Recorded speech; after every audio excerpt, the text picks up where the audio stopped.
వసంత పంచమి వేడుకలకు బాసర జ్ఞాన సరస్వతి ఆలయం ముస్తాబైంది. ప్రభుత్వం తరపున మంత్రి కొండా సురేఖ, ఎమ్మెల్యే రామారావు పటేల్ సరస్వతి అమ్మవారికి పట్టు వస్త్రాలు సమర్పించనున్నారు. వేడుకల కోసం ఆలయాన్ని రంగురంగుల విద్యుత్ దీపాలతో ముస్తాబు చేశారు.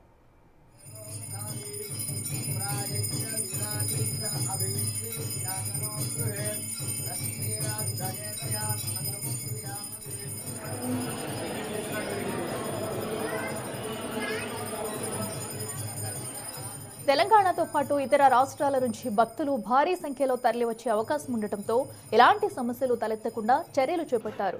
వీఐపీలు వచ్చినా సాధారణ భక్తులు ఇబ్బంది పడకుండా ఏర్పాట్లు చేశామని ఈవో అంజనాదేవి తెలిపారు.